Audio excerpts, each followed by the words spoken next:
अस्सलाम वालेकुम दोस्तों, मैं हूं जुल्किफल ख़ान और आप देख रहे हैं बिन अकबर ट्रैवल्स का यूट्यूब चैनल। दोस्तों, आप सबको हमारी तरफ से जुमा मुबारक। आज की वीडियो बहुत इम्पॉर्टेंट है कनाडा के हवाले से, क्योंकि कनाडा में आए दिन कोई ना कोई नई स्कीम आ जाती है, कोई ना कोई नई आसानी वो पैदा कर देते हैं इमिग्रेंट्स के लिए, जो लोग इमिग्रेशन के लिए अप्लाई करते हैं उनके लिए, विजिटर्स के लिए, इवन के वर्क परमिट्स के लिए। आज की वीडियो वर्क परमिट्स के हवाले से विदाउट लीमिया के बगैर आप वर्क परमिट कैसे हासिल कर सकते हैं और कैसे आप कनाडा जा सकते हैं सिर्फ 1 महीने के अंदर अंदर। आज की वीडियो उस हवाले से बहुत इम्पॉर्टेंट है। तो वीडियो में आगे बढ़ने से पहले सब दोस्तों से गुजारिश है, जिन्होंने अभी तक चैनल को सब्सक्राइब नहीं किया, चैनल को सब्सक्राइब कर लें ताकि ऐसी इन्फॉर्मेटिव वीडियो आपको टाइम पे मिल सके। बेल आइकन को ज़रूर प्रेस कर दें ताकि नोटिफिकेशन आपको मिल जाए, क्योंकि कुछ ऐसी चीज़ें होती हैं जहाँ पे अप्लाई करने के लिए डेट्स होती हैं, टाइम लिमिट्स होते हैं। अगर आप टाइमली वीडियो को देख लेंगे तो टाइमली आप उसको अप्लाई भी कर सकेंगे। सॉरी। तो आज की वीडियो कनाडा वर्क परमिट के हवाले से बहुत इंपॉर्टेंट है। कनाडा वर्क परमिट एक लंबा चौड़ा प्रोसेस था, लेकिन अब जो है वो कैनेडियन गवर्नमेंट ने इसको मज़ीद आसान कर दिया है। आसान करने की वजह यह है कि कनाडा में इस वक्त वर्क फोर्स की बहुत ज़्यादा किल्लत है, इसलिए वो आए दिन कोई ना कोई रिलैक्सेशन देते रहते हैं ताकि आप लोग कनाडा में वर्क परमिट आसानी से ऑनलाइन हासिल कर सकें। अब ये जो स्कीम है विदाउट लीमिया वाली स्कीम, इसका मैं स्क्रीनशॉट अपने स्क्रीन के ऊपर भी दिखा दूंगा आपको। आपने अप्लाई कैसे करना है, इसका तरीकाकार क्या होगा। 2 चीज़ें बड़ी इंपॉर्टेंट है, ज़रा समझ लीजिएगा। अगर आप बिल्कुल भी कंप्यूटर से नो हो नहीं रखते, अगर आपकी एजुकेशन मैट्रिक से कम है, तो फिर ये आप खुद ब खुद अप्लाई नहीं कर सकते। फिर किसी दोस्त अहबाब या किसी ट्रैवल कंसल्टेंट से आप उसके थ्रू आप अप्लाई कर सकते हैं। प्रोसेस बहुत आसान है। पहले इसको अच्छे तरीके से समझ लें कि ये वर्क परमिट काम कैसे करता है। उसके बाद फिर मैं आपको एप्लीकेशन प्रोसेस समझाऊंगा कि इसकी एप्लीकेशन कैसे फिल होगी और ये सबमिट कैसे होगी और कनाडा एम्बेसी में आप किस तरह से कांटेक्ट करेंगे। ये तरीकाकार मैं आपको बाद में समझाऊंगा। पहले आप समझें कि ये वर्क परमिट का जो टोटल प्रोसेस है ये इन शॉर्ट होता कैसे है। सबसे पहले तो कनाडा में आप किसी एम्प्लॉयर को ढूंढेंगे जिसको वर्क के लिए, काम के लिए कोई बंदा पाकिस्तान से चाहिए। इससे पहले होता क्या था, कनाडा में अगर किसी एम्प्लॉयर को किसी भी वर्कर की ज़रूरत पड़ती थी तो वो जॉब बैंक में, जो उनकी एक ऑफिशियल वेबसाइट है, वहाँ पे उसको पोस्ट करता था। अगर वहाँ से उसको एम्प्लॉय नहीं मिलता था तो फिर वो एक लीमिया उसे कहते हैं, लीमिया को अप्रूव्ड करवा के तो फिर वो जॉब पाकिस्तान में या किसी और कंट्री में आती थी। लीमिया का मतलब क्या होता है? लीमिया का मतलब है जी लेबर मार्केट इम्पैक्ट असेसमेंट।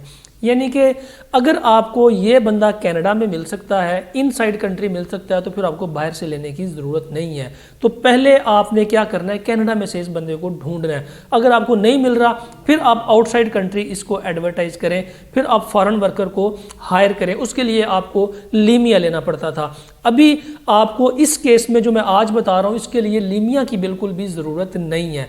लीमिया की ज़रूरत क्यों नहीं है? इसलिए कि वो जो उनका जॉब बैंक का प्रोसीजर है, फिर उसके बाद डिफरेंट असेसमेंट्स हैं, उसके ऊपर बेतहाशा टाइम लग जाता था। और जिस एम्प्लॉयर को वर्कर की ज़रूरत थी वो वर्कर मिलते मिलते 5 से 6 महीने बल्कि 8 महीने का टाइम भी लग जाता था। तो ये एक लंबा चौड़ा प्रोसीजर था, इसको उन्होंने कर दिया है शॉर्ट।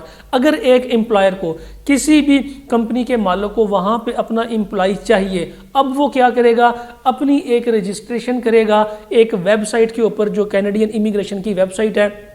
वेबसाइट का लिंक भी मैं दे दूंगा। उसके ऊपर वो $230 पे करेगा, $230 पे करेगा।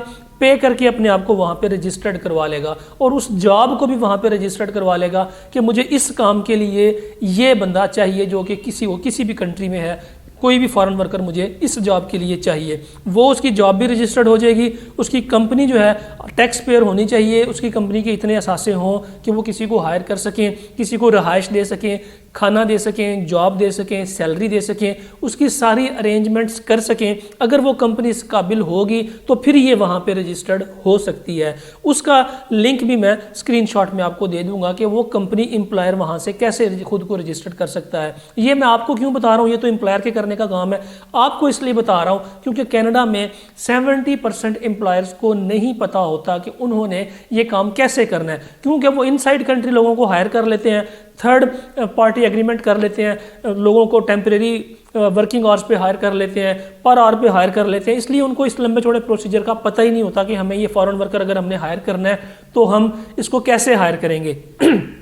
सॉरी, आपको इसलिए बता रहा हूँ कि आपको अगर आपका कोई जानने वाला कनाडा में है तो आप उसको गाइड कर सकते हैं कि भाई अपनी रजिस्ट्रेशन यहाँ पे करवाओ, यहाँ पे करवा के आप जो है वो परमिट इशू करवा सकते हैं। जब एम्प्लॉयर की रजिस्ट्रेशन हो जाएगी फिर वो आपसे आपके डॉक्यूमेंट्स की डिटेल्स मांगेंगे। अब आपने क्या करना है, एम्प्लॉयर वाली एंड पे तो उसने तो अपना काम पूरा कर दिया, उसने अपने आप को रजिस्टर्ड कर दिया, $230 फीस पे कर दी, अपनी कंपनी की डिटेल भी सारी डाल दी, सारे बेनिफिट्स भी डाल दिए, क्या सैलरी दूंगा, क्या प्रोसीजर होगा, कितनी वर्किंग आवर्स होंगे, रिहाइश किधर होगी, काम क्या होगा, वो सारी डिटेल्स अपनी डाल के खुद को रजिस्टर्ड उसने करवा लिया।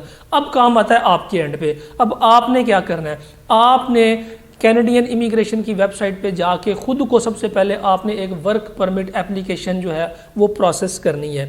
वर्क परमिट एप्लीकेशन प्रोसेस का किस तरह से होती है, इसमें आपने अपनी सारी डिटेल्स डालनी है कि जिस कंपनी में आपने जाके काम करना है, जिस कंपनी आपको हायर कर रही है, जिस जॉब के लिए हायर कर रही है, आप उस जॉब के लिए एलिजिबल पर्सन है, आप वो काम कर सकते हैं।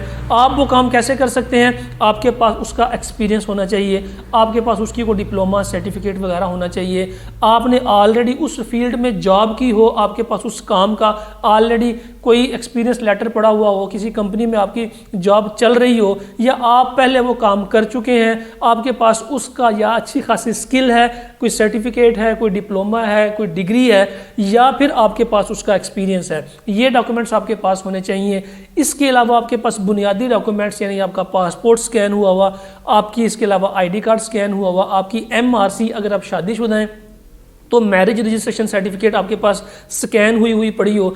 अगर आप अपने बच्चों को भी रजिस्टर करवाना चाह रहे हैं, यानी कि अगर आपको जॉब मिल जाती है तो अपने बीवी बच्चों को भी साथ लेके जाएंगे, तो आप अपनी फैमिली के, अपनी वाइफ का, अपने बच्चों के बर्थ सर्टिफिकेट्स और बे फॉर्म और अपनी वाइफ का जो आईडी कार्ड है आप इसको भी स्कैन करके अपने पास रख लें। उसके बाद फिर आप अपना ये प्रोसेस, जॉब एप्लीकेशन का प्रोसेस स्टार्ट करेंगे।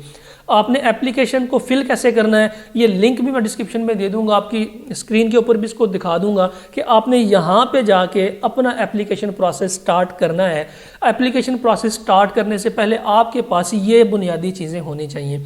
एक्सपीरियंस लेटर होना चाहिए आपके पास, जिस जॉब के लिए आप अप्लाई कर रहे हैं, आपकी सारी डिग्रीज आपके पास स्कैन हुई पड़ी हो। अगर आपके पास कोई ऐसा डॉक्यूमेंट है जो उर्दू में है तो आपने उसको इंग्लिश में ट्रांसलेट करवा लेना है अटेस्ट करवाने के बाद, यानी कि उसकी वेरीफाइड इंग्लिश ट्रांसलेशन करवा लेनी है, क्योंकि उस डॉक्यूमेंट की जाहिर है कनाडा में तो किसी को समझ आएगी नहीं, ना आपके एम्प्लॉयर को समझ आएगी, ना इमिग्रेशन वालों को समझ आएगी। तो आपने ये सारे डॉक्यूमेंट्स अपने पास कंप्लीट कर लेने हैं। इसके बाद इस लिंक पे चले जाना है, लिंक पे जाके आपने अपना सारा फॉर्म फिल कर देना है। जब आप अपना सारा फॉर्म फिल कर देंगे उसके बाद अगला प्रोसेस होता है कि कैनेडियन एम्बेसी आपसे बायोमेट्रिक मांगती है और आपकी एक फ़ोटो मांगती है, तस्वीर मांगती है। उसके लिए आप अप्लाई करेंगे, अपनी फ़ीस पे करेंगे। फीस पे करने के बाद कैनेडियन एम्बेसी आपको एक डेट देगी, एक टाइम देगी कि आप आएँ और आपके फिंगरप्रिंट्स होंगे और आपके बायोमेट्रिक्स होंगे। अगर आपने पिछले 10 सालों में इससे पहले कनाडा में किसी भी जॉब के लिए, किसी भी काम के लिए, विजिट वीज़ा के लिए, वर्क वीज़ा के लिए, टेम्परेरी रेजिडेंट के लिए, PR के लिए अप्लाई किया हुआ है तो पिछले 10 साल का रिकॉर्ड कैनेडियन एम्बेसी पाकिस्तान में मौजूद होगा। आपको दोबारा बायोमेट्रिक और दोबारा पिक्चर देने की ज़रूरत नहीं है। इसलिए अगर आपका पहले ये केस हुआ है, आपके पहले बायोमेट्रिक और पिक्चर उनके पास मौजूद है तो फिर आपको ये देने की ज़रूरत नहीं है। आप उसी का रेफरेंस अपनी एप्लीकेशन फॉर्म में डाल सकते हैं। जब ये प्रोसेस आपका हो जाएगा, वहाँ से आपका लेटर आ गया, ऑफर लेटर कह लें उसको, अप्रूवल कह लें, जिसके ऊपर बार कोडेड होगा, वो उसके ऊपर 7 डिजिट्स का कोड होगा जो कि आपको मिल जाएगा। मिलने के बाद आपने इसके बाद क्या करना है, आपने एम्बेसी की अपॉइंटमेंट लेनी है और एम्बेसी में अपने डॉक्यूमेंट्स सबमिट करने हैं। वैसे तो आपके सारे डॉक्यूमेंट्स ऑलरेडी ऑनलाइन सबमिट हो चुके होंगे। फिर जब आपका ये भी डॉक्यूमेंट आ जाएगा, ये भी आप एम्बेसी में सबमिट करवा देंगे। उसके बाद फिर एम्बेसी आपसे खुद ब खुद रब्ता करेगी, वो आपको कांटेक्ट करके आपसे आपका पासपोर्ट रिक्वायर करेगी कि अपना पासपोर्ट हमें भेजने।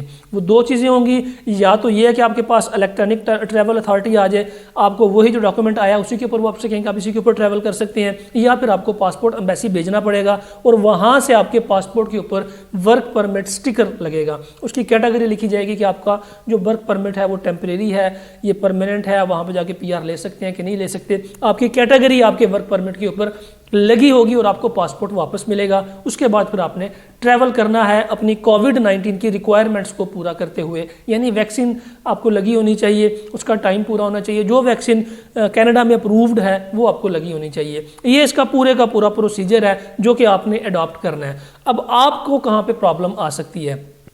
पहली प्रॉब्लम एम्प्लॉयर ढूंढने में, कि आप कहेंगे जी मैं कैसे एम्प्लॉयर ढूंढूंगा जो बगैर लीमिया के मुझे वर्क परमिट ऑफर करेगा। दूसरी प्रॉब्लम आपको आती है फॉर्म फिल करने के अंदर, कि भाई मैं ऑनलाइन फॉर्म कैसे फिल करूंगा, ये तो टेक्निकल काम है, ये तो पता नहीं फिल कैसे होगा, इसका तरीकाकार क्या होगा, इसको फिल करने के बाद मैं ऑनलाइन इसको फीस कैसे डिपॉजिट करूंगा, मेरे पास डेबिट कार्ड नहीं है, क्रेडिट कार्ड नहीं है, या मैं किसकी हेल्प लूँगा।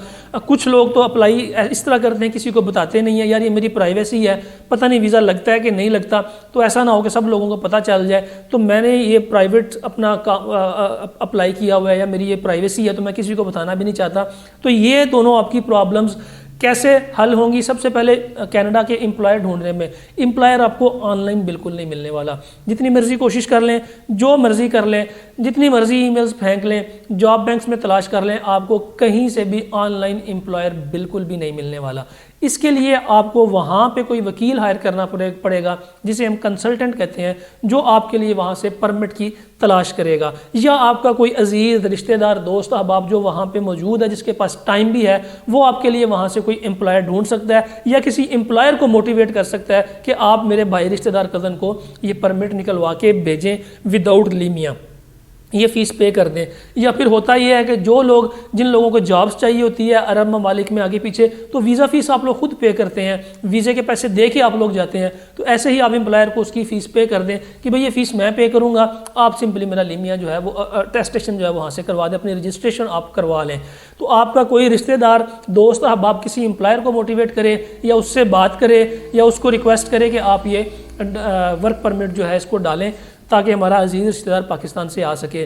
दूसरा तरीका, आप वहाँ पे कोई कंसल्टेंट हायर करें जो IRCC से रजिस्टर्ड हो, वो आपसे फ़ीस चार्ज करेगा और आपके बिहाफ पे ये काम करेगा, किसी एम्प्लॉयर से रब्ता करके आपको परमिट निकलवा के देगा।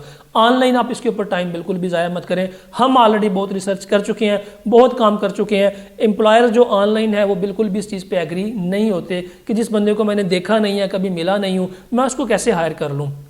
दूसरा प्रोसेस जो पाकिस्तान के अंदर है, जो ये फॉर्म फिलिंग का प्रोसेस है, इसके लिए भी ये कोई मुश्किल काम नहीं है, कोई इतना औखा प्रोसीजर नहीं है कि आप परेशान हो जाएं कि यार ये पता नहीं फिल कैसे होना है। बड़ा सिंपल सा फॉर्म है, सिर्फ उसके अंदर डिटेल्स चाहिए। डिटेल्स आपको टेक्निकली फिल करनी पड़ती हैं ताकि आपकी वीज़ा एप्लीकेशन जो है वो रिफ्यूज़ ना हो, एक वीज़ा एप्लीकेशन इनकम्प्लीट ना हो। इसके अलावा वीज़ा एप्लीकेशन जो है उसकी प्रॉपर फीस आप अपने डेबिट कार्ड से, क्रेडिट कार्ड से पे करें।